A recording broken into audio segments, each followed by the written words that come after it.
love and loss, otherworldly encounters, a miraculous streak of bad luck. The stories we have for you tonight may sound too fantastical to be true, but not everything is as you think it will be. Was a man visited by beings from another world? Did a terrible morning save another from tragedy? Did a journey through a cave lead to the end of a potential lifetime of love? It's time for you to decide what's fact or fiction. The line that divides the factual from the unreal has long since blurred. The tales we once thought fantastical, now implanted as true. To decipher verity from the imagined, you must break from the ordinary and consider a universe where the outlandish prevails. Can you expand your mind to see beyond our perceived reality? Can you decide what's fact or fiction? First, we have a tale of adventure and tragedy, that of Emma Trent. Seeking excitement on their first Thailand excursion, Emma's fiancé, Joe Welsh, had the perfect thing planned for them. Emma had never been underground, and she never expected her first journey to be her last.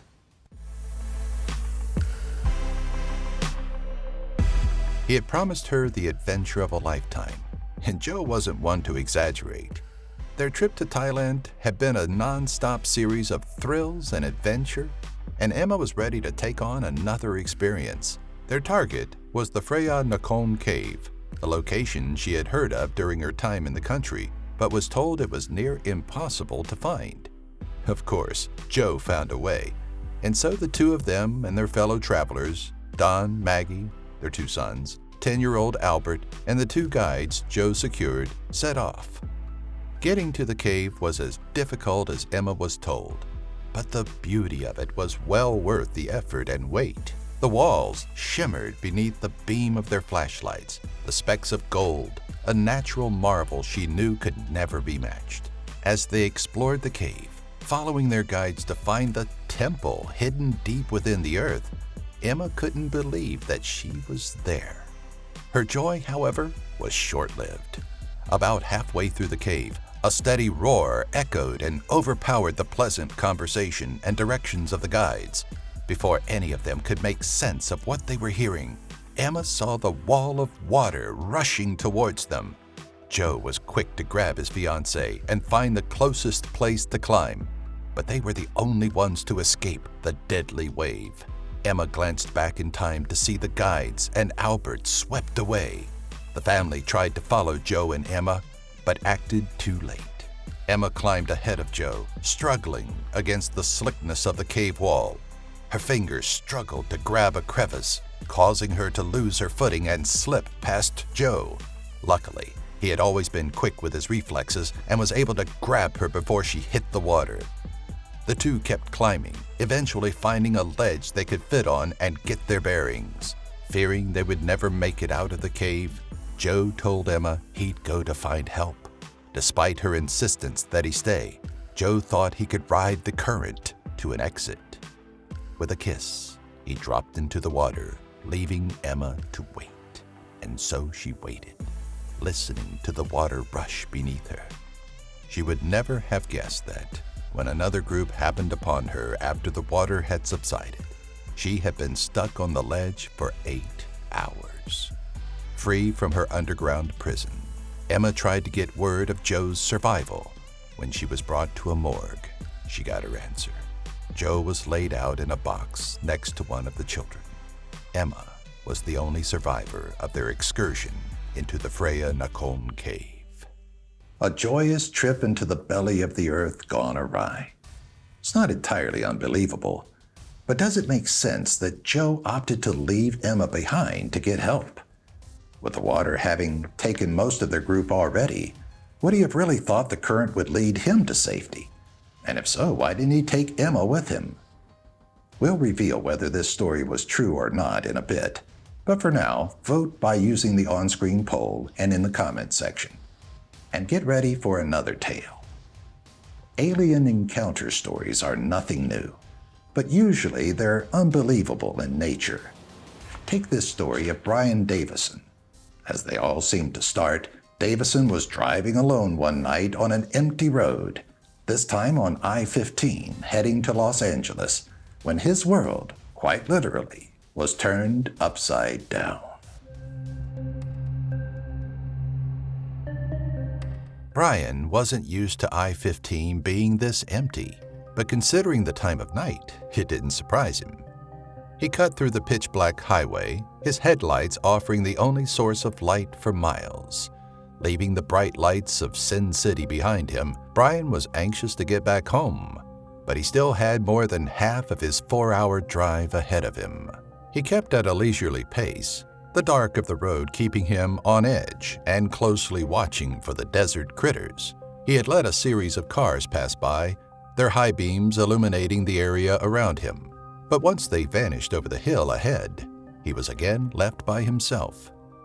When a ball of light seemed to dance across the sky over the highway that stretched out in front of him, Brian figured it was just a trick of his imagination. Even with the radio humming gently, it was still a quiet and lonely ride. As he came over the hill, the light zipped by him again, this time much closer to his car. He knew he saw it this time, and while he struggled to determine what he had witnessed, the unthinkable happened. Brian suddenly felt the need for sleep falling upon his eyes, so he rubbed at them and blinked to relieve some of the strain. In the brief instant that he was in darkness, he had been pulled from his car and brought to somewhere unnatural. He didn't remember how or when it happened, but when his vision cleared, he was no longer driving on I-15. Instead, he was looking at the interior of a metallic structure. What looked like steel surrounded him entirely, and as he tried to crane his neck to see every facet of the unusual place, he found himself restrained to a table and his hands tied tight together. He had been so distracted by the change in his surroundings that he hadn't noticed the other beings in the room with him. They were terrifying, their look hauntingly ugly. Most importantly, though, they weren't human.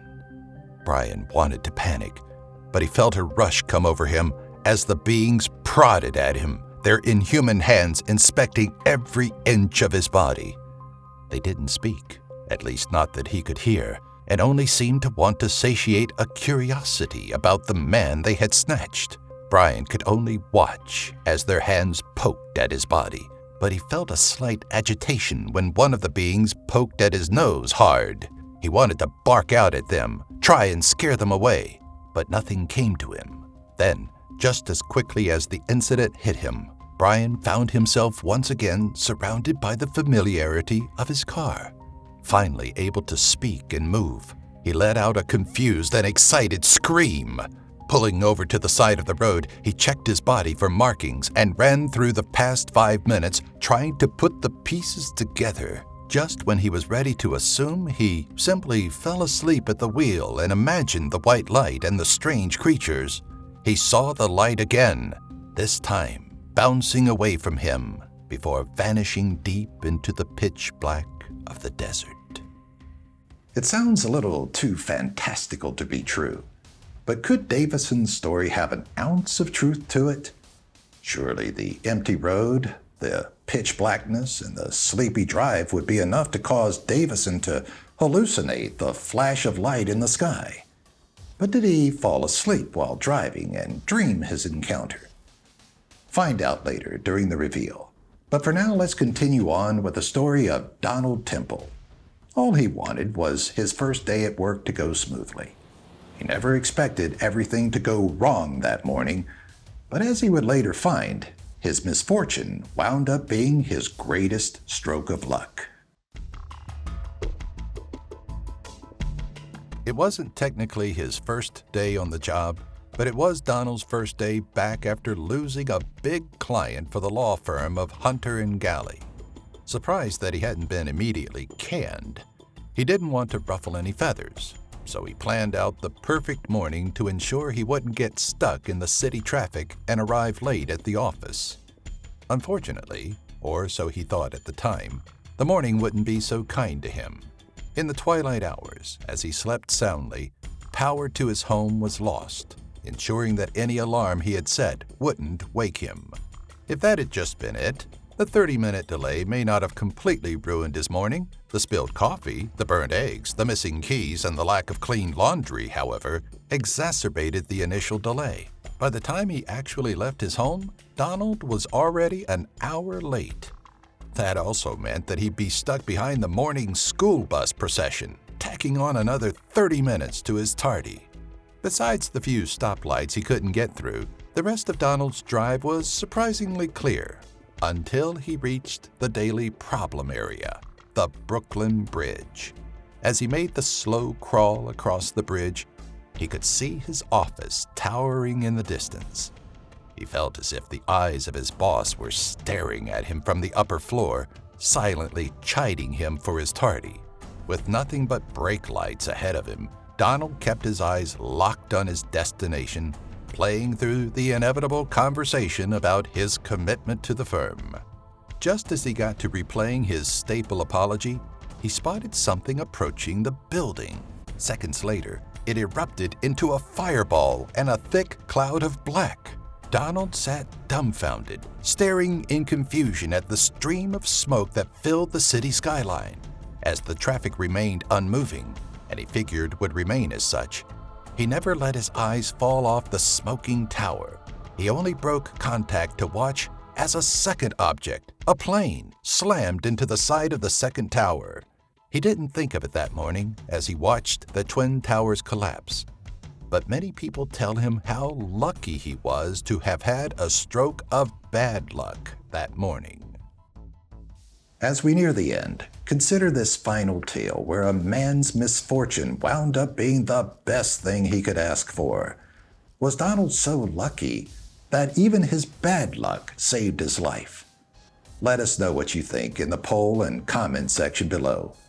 Now, let's get on to what we've all been waiting for, the reveal. Are you ready to find out if you can decipher between fact or fiction? Let's look back at tonight's 3 stories and find out which were born from reality and which were fabrications of the imagination. We open this episode with the tragic story of Emma Trent and her trek into Freya Nakhon Cave. Do you think her experience in Thailand ended in tragedy and with the death of her fiancé? If not, let me introduce you to Helena Carroll, survivor of a very similar incident that unfolded in the Nam Talu Cave in Koh Sak National Park. Helena's fiancé, John Cullen, took her on an expedition to the cave with a Swiss couple, their 2 daughters, a 10-year-old German boy, and 2 local guides. Helena was the only one to survive when the monsoon rains flooded the cave.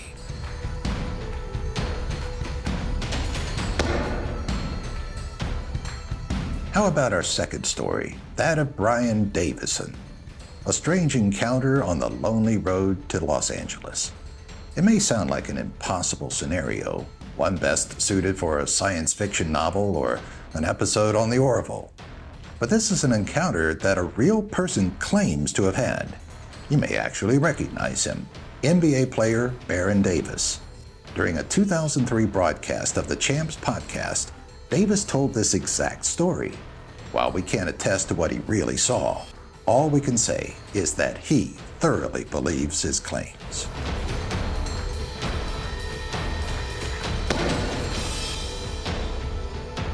Finally, let's have a look back at Donald Temple, an anxious man who just wanted to perform well after a major mix-up at his office.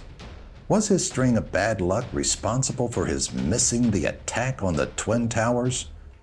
While there have been stories of people that, by chance, just never made it to work or on the planes that day, Donald was not one of them.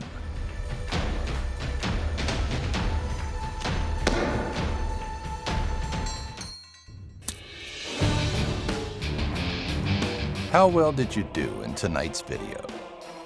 Did you look past the deception of our world and define the off-blurred line that struggles to separate lies from the truth? Let us know in the comment section below. And should you find the urge to test your perceptions again, be sure to subscribe and join us next time when we ask you to decide what's fact or fiction.